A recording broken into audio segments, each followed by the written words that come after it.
গত ক্লাসে আমি আলোচনা করেছিলাম যে আমাদের যে তিনটি অ্যাসপাইরেটেড লেটার আছে, যেমন এই যে এগুলো আছে ফি টি খে। এই যে অ্যাসপাইরেটেড লেটারগুলো আছে, এটা কিভাবে অ্যাসপাইরেটেড হয় সেগুলো নিয়ে আমি কথা বলেছিলাম। তো আজকে আলোচনা করব যে এটা কখন অ্যাসপাইরেটেড হয় না। অর্থাৎ অ্যাসপাইরেটেড মানে হচ্ছে যে আপনি যখন এই লেটারগুলো যখন উচ্চারণ করতে যাবেন, তখন হচ্ছে আপনার মুখ থেকে বেশি পরিমাণে যদি বাতাস বের হয় তাহলে সেটাই হয়ে যাবে অ্যাসপাইরেটেড। যেমন গত ক্লাসে আমি বলেছিলাম যে শুরুতে যদি কোনো ওয়ার্ডের শুরুতে যদি এই তিনটি লেটারের যে কোনো একটি লেটার থাকে তাহলে সেটি অ্যাসপাইরেটেড হবে। অ্যাসপাইরেটেড মানে হচ্ছে মুখ থেকে বেশি পরিমাণে বাতাস বের হওয়া। তাহলে এটা আমরা সাধারণভাবে আমরা যেভাবে উচ্চারণ করে থাকি সেটা হচ্ছে পলিসি, বাট এটা কিন্তু সঠিক যে উচ্চারণ সেটা কিন্তু পলিসি নয়, এটা হচ্ছে ফলিসি। ফলিসি অর্থাৎ দেখেন আমার মুখ থেকে বেশি পরিমাণে বাতাস বের হচ্ছে, ফলিসি। এটা কিন্তু ফ্যান নয়, এটা সঠিক উচ্চারণ হচ্ছে ফ্যান। ফ্যান ফ্যান ফ্যান অর্থাৎ আমার এই যে নিচের যে ঠোঁট আছে সেটি উপরের দাঁতের সাথে লাগবে। Fan fan. ওকে, তারপরে এটা বলে এটা হচ্ছে ঠেক। ঠেক অর্থাৎ এটাকে আমরা বলে থাকি টি, বাট এটা কিন্তু এখানে টি এর মতো কাজ করছে না, এটাকে উচ্চারণ করতে হবে ঠ এর মতো। ঠিক ঠিক ঠিক ঠিক। ওকে, টুডে টুডে টুডে, এটা কিন্তু টুডে নয়, এটা হচ্ছে টুডে। ওকে, এটা হচ্ছে সিয়াটি। খাট খাট। খেউট খেউট খেউট খেউট অর্থাৎ হ্যাঁ এরকম ভাবে উচ্চারণ করতে হবে।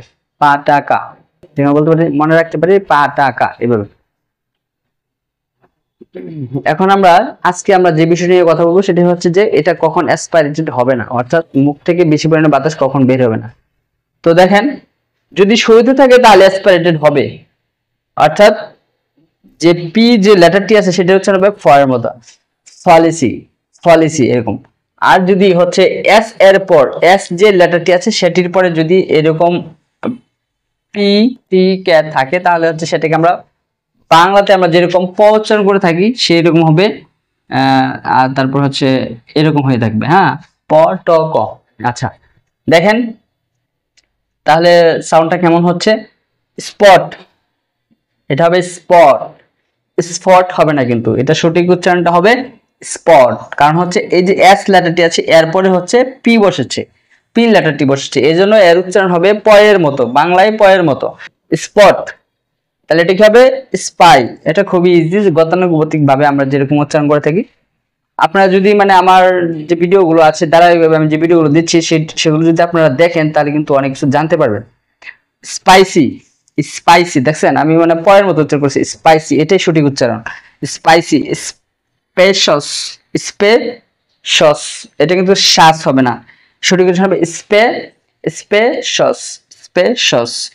স্প্রেড স্প্রেড স্প্রেড, এই যে দেখেন স্প্রেড, দন্ত স প সংযুক্ত র ফলাকার ড, স্প্রেড এরকম হবে, স্প্রেড এর পরের মতো হয়েছে। Okay fine. তাহলে এস এর পর যদি এই পি লেটারটি থেকে তাহলে মানে হচ্ছে এটার উচ্চারণ হবে প এর মতো। হ্যাঁ আচ্ছা, এস এর পরে যদি আপনার টি থাকে তাহলে সেটার উচ্চারণ কেমন হবে, ঠ এর মতো হবে না, ট এর মতো হবে। স্টপ, কি হবে স্টপ স্টপ।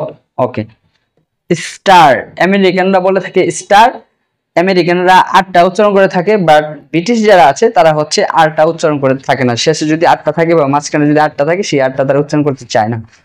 তাহলে আমেরিকানরা উচ্চারণ করে থাকে স্টার আর ব্রিটিশরা বলে থাকে স্টার। ওকে ভাই, আশা করি বুঝতে পারছেন। তারপরে স্টাডি স্টাডি স্টাডি, এটা কিন্তু স্টাডি নয়, এটা হবে the right pronunciation is study. Okay fine. Stay stay stay, straight straight straight, আবার বলছি স্ট্রেট। Okay fine.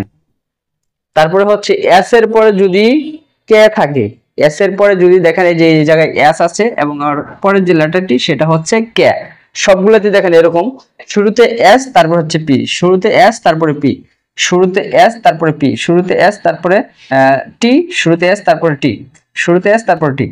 আচ্ছা, যদি শুরুতে এস থাকে তারপরে যদি এরকম এই তিনটা লেটার যে কোনো একটা লেটার থাকে তাহলে সেটাকে আমরা উচ্চারণ করব ক এর মতো। কয়ের মতো, তাহলে হচ্ছে স্কাই। দেখেন আমি কিন্তু যখন অ্যাসপাইরেটেড হবে তখন কিন্তু এর সাউন্ডটা হওয়ার কথা ছিল কি স্কাই, বাট এটা কিন্তু স্কাই নয়, এটা হচ্ছে স্কাই। মানে এস যে লেটারটি আছে সেটার পরে বসেছে, যার কারণে এটার সাউন্ডটা করতে হবে আমাদেরকে কয়ের মতো। Skill, skill, skull, skin, basket, basket, এবং লাস্টে যেটি আছে সেটা কয়ের মতো হবে।